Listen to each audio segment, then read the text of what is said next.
Hi friends, அனைவருக்கும் வணக்கம். எல்லோரும் எப்படி இருக்கீங்க ஃப்ரெண்ட்ஸ்? நல்லா இருக்கீங்களா? இந்த வீடியோவில் நம்ம ரொம்பவே ஹெல்த்தியான ஒரு சைட் டிஷ் எப்படி செய்கிறதுன்னு சொல்லி பார்க்கலாங்க. இதை டக்குன்னு செஞ்சிடலாம்.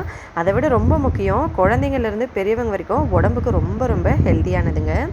இதுக்கு நாம் மீன் தலையை பயன்படுத்தலாம். நிறைய பேர் இந்த மாதிரி இந்த மீன் பேர் ஒரியாவில் ரொய் மாச்சோன்னு சொல்லுவாங்க. தமிழில் கட்லா மீன் சொல்லுவாங்க. கட்லா மீன்னா நிறைய பேருக்கு தெரிஞ்சிருக்கும். நல்லா பெரிய பெரிய தலை இருக்கும் இல்லைங்களா? இது நீங்கள் எந்த மீன் வேணாலும் யூஸ் பண்ணலாம், எதுவுமே கிடையாது. நீங்கள் சின்ன மீனாக இருந்தாலும் சரி, பெரிய மீனாக இருந்தாலும் சரி, எது வேணாலும் யூஸ் பண்ணிக்கலாம். குட்டி குட்டியான மீனை யூஸ் பண்ணிங்கன்னா ரொம்ப நல்லாயிருக்கும். எப்படின்னா இந்த மத்தி மீன், அதுக்கப்புறம் சின்ன சின்னதாக வெள்ளை கலரில் ஒரு மீன் இருக்கும், அந்த மீன்லாம் யூஸ் பண்ணாலுமே தலையை வச்சு ரொம்ப நல்லாயிருக்குங்க. இல்லைன்னா நம்ம இந்த மீனை வச்சு இன்றைக்கி பார்க்கலாம். சின்ன மீனாக கிடைச்சாலும் இதே மெத்தடில் நீங்கள் செஞ்சு பாருங்கள், உடம்புக்கு ரொம்ப ரொம்ப நல்லது. ஃபஸ்ட்டு ஏற்கனவே நான் மீனை நல்லா கழுவி உப்பு மஞ்சள் போட்டு வச்சுருக்கேன். வெறும் உப்பு மஞ்சள் மட்டும்தான் சேர்த்துருக்கேன்.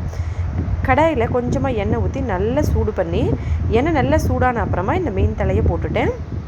இப்போ இதை நல்லா 2 சைடு திருப்பி போட்டு நல்லா வறுத்துக்கலாங்க. கோல்டன் ப்ரௌன் கலர் ஆகணும். இது சின்ன மீனாக இருந்தால் நீங்கள் அந்த தலைகளை போட்டுட்டு நல்லா கையில் பிடிச்சி உடைச்சாலே நொறுங்கி போயிடும். அந்த அளவுக்கு நல்லா வறுத்துக்கணும்.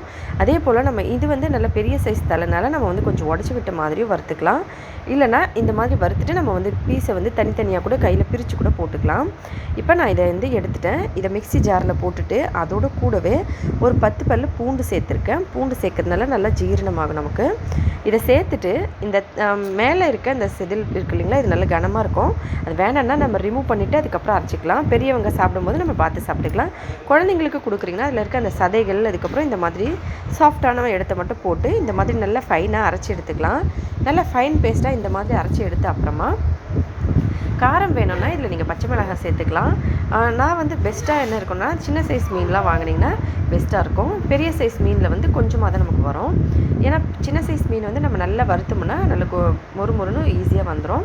இப்போ ஒரு சின்ன பேன் வச்சு அதில் கொஞ்சமாக எண்ணெய் ஊற்றி கொஞ்சம் சீரகம் வெடித்த அப்புறமா நம்ம ஏற்கனவே இந்த மாதிரி ரெடி பண்ணி வச்சுருக்கோம் இல்லைங்களா, இது இதில் போட்டுட்டு இந்த மாதிரி எண்ணெயில் நல்லா நம்ம 2-3 தடவை நல்லா வறுத்துக்கணும். இந்த மாதிரி பண்ணும்போது நல்லா கலர் ஒரு மாதிரி லைட்டாக தீர ஸ்டேஜுக்கு வரும்போது நம்ம இதை அடுப்பை ஆஃப் பண்ணிவிட்டு எடுத்து சாப்பிட்லாங்க. அவ்வளோ டேஸ்ட்டாக இருக்கும். மற்றபடி நீங்கள் ட்ரை பண்ணி மட்டும் பாருங்கள். குழந்தைங்களோட உடம்புக்கு ரொம்ப ரொம்ப நல்லது. உங்களோட ஹெல்த்திக்கு இதே மாதிரி கண்டிப்பாக வீட்டில் வாரத்தில் ஒரு தடவையாச்சும் செஞ்சு கொடுங்க. இந்த மாதிரி ஆன அப்புறமா இது நல்லா கிறிஸ்பியாக இருக்கும், சாப்பிட்றதுக்கு ரொம்ப டேஸ்டியாக இருக்கும். இதை இப்போ எடுத்துகிட்டு நம்ம சாதத்துக்கு கூட ஏதாவது ஒரு வெறும் சாம்பாரோ இல்லை ரசமோ வச்சோம்னா இந்த மாதிரி செஞ்சு சாப்பிட்லாம். ட்ரை பண்ணி பார்த்துட்டு மறக்காமல் கமெண்ட்ஸில் எப்படி இருந்ததுன்னு சொல்லுங்கள். வீடியோ பிடிச்சிருந்தால் லைக் பண்ணுங்கள், ஷேர் பண்ணுங்கள். மறக்காமல் நம்ம சேனலை சப்ஸ்கிரைப் பண்ணிக்கோங்க. ஹெல்த்தியாக சாப்பிட்டு சந்தோஷமாக சேஃபாகவும் பத்திரமா வருங்க ஃப்ரெண்ட்ஸ். நன்றி, வணக்கம்.